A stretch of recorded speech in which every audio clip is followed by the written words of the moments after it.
Today we are reviving and rebuilding this very old dual engine go-kart. This thing has been sitting outside getting rained on for over 2 years.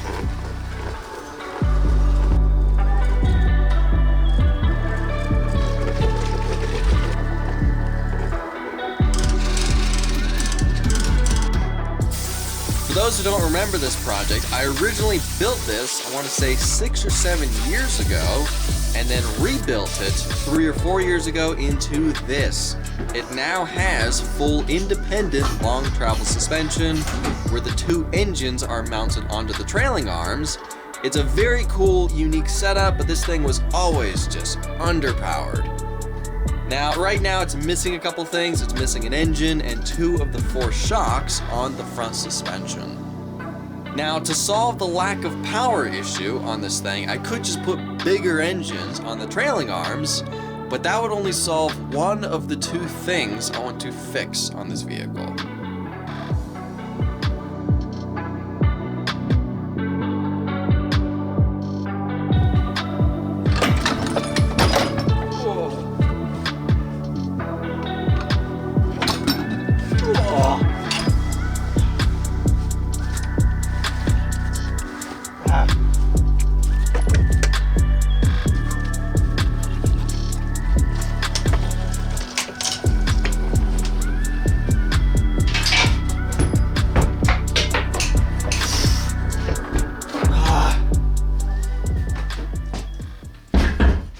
So this solves our lack of power issue on this vehicle. This is the 670 off of the 2-speed red go-kart, which you guys just saw me take this thing off of. And then this solves the second thing I want to fix on this vehicle, which is having no reverse.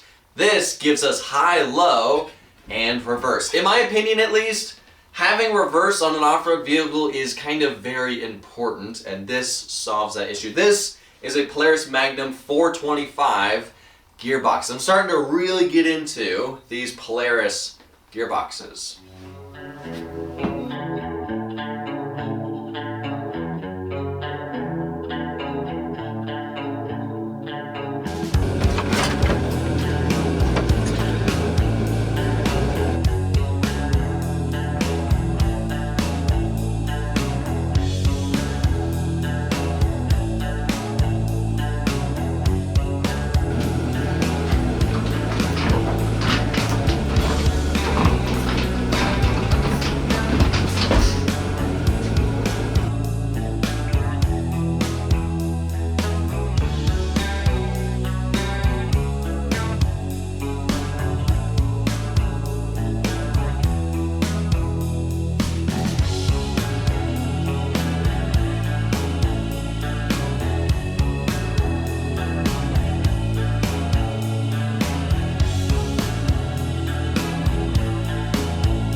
Alright, now how we're doing the whole setup on this thing with the 670 and the Polaris gearbox is I want the engine to be roughly here somewhere, connected to the main chassis. Then from the engine we're going to have the gearbox go right here, and then from the gearbox we're going to have a 1-inch axle that spans the whole width of the back end of this thing. And then we're going to have the trailing arms connect to the 1-inch axle, giving us chain-driven trailing arm suspension. Now, yes, it is pretty much the exact same way I have the CBR 1000 project set up, and the reason for that is it works incredible on that project, and I now want to try it on a slightly smaller scale on this vehicle. And yes, that also does mean we're getting rid of the whole dual engine concept on this vehicle, which I'm a little bummed about, I'll be honest, but we've had our fun with this vehicle. We've proven that it works. It's a really cool, unique setup, but we've had our fun with it. I think it's time to move on and try something different on this frame.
So I'm hoping we don't have to modify too much of this frame to get this to work, but we are going to have to modify some of this. I'm probably going to cut most of the stuff off right here. I don't know if this is staying.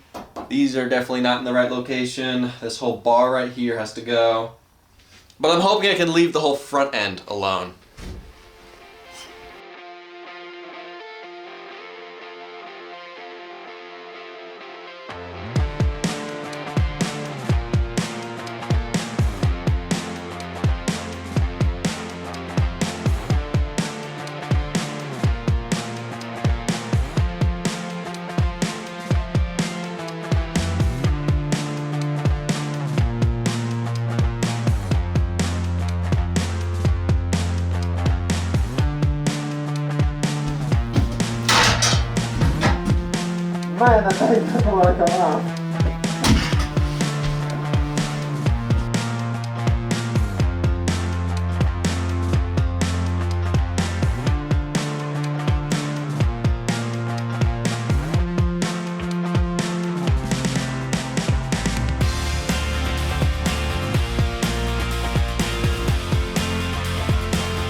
Alright, so we just tacked the jack shaft into place. I put the brake disc on here. The brake disc is probably the largest thing that's going to be put on this jack shaft, so this is what we have to have clearance for. And there's about a 1-inch gap between the brake disc and the seat, and which means I can scoot this thing forward just a little bit more. I'm trying to get everything as compact as possible on this thing, and this is just too much of a gap that, you know, we can scoot it. We're actually going to scoot it forward like 3/4 of an inch because we do have to have some type of gap in here. But 1 inch is just a little too much. So what we're gonna do is, even though we just tacked this into place, let's cut it off and cut these off. I'm gonna take 3/4 of an inch off of these right here on either side and try to just scoot these just forward like 3/4 of an inch and then tack these back into place.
Alright, we do need to figure out a way how to mount this gearbox on here so therefore we can slide it back and forward a little bit to tension the chain going from here to here. And it's a little weird. There's not really that many mounting locations on this gearbox. There's a through hole right here. There's a threaded hole here, back here, and then one over here. Not really sure what these are. They're not threaded and they're not a through hole, but they're on either side, so I'm not really sure what those are. But we do have to figure out a way how to mount this thing, so therefore it's solid on here. Also, we do need to find a belt that'll span the width between the primary and secondary of this thing. But once we get the gearbox mounted, then I can figure out where exactly the engine's going to be mounted, and then that will make it so therefore I can measure the belt length that we need for this.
Alright, so we got the gearbox mostly mounted on the frame right here. We're kind of only using 2 of the 4 mounting locations right now.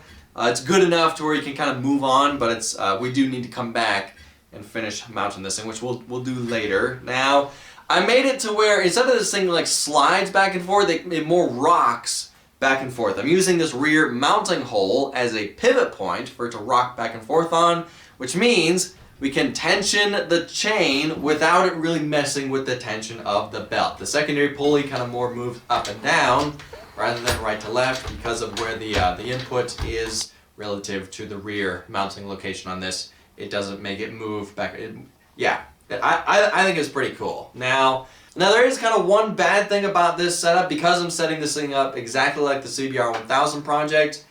There's kind of a difference between this vehicle and that vehicle.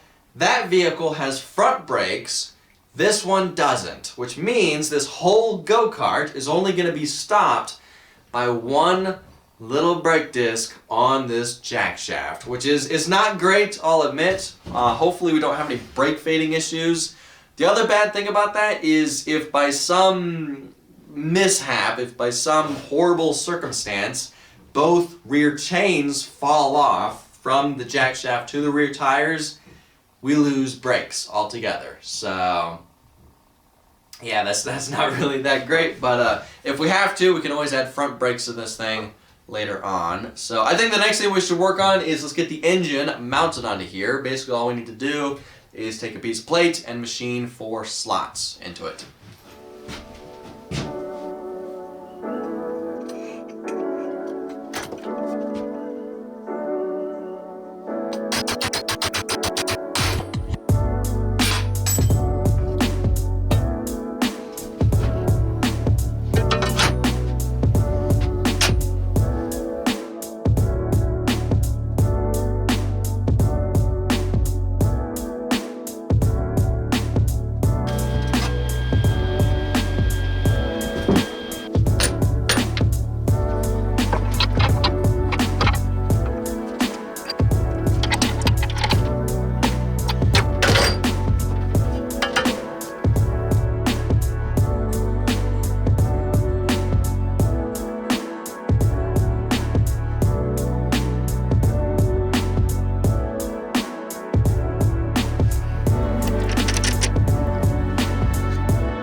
Alright, so after machining this, I realized that I mismeasured the spacing between these slots, and I machined them way too far apart from each other. So yeah, after figuring that out, I had to go back and machine a second one. This is the proper spacing between these slots.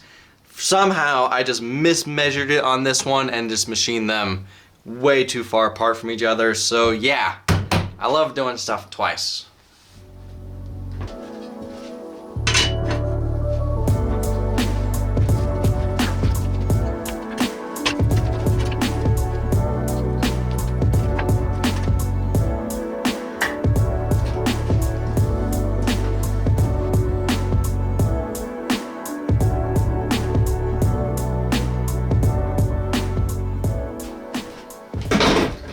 Alright, now I don't want to tack the mounting plate on here just yet because we still need to find a belt that'll work with this setup.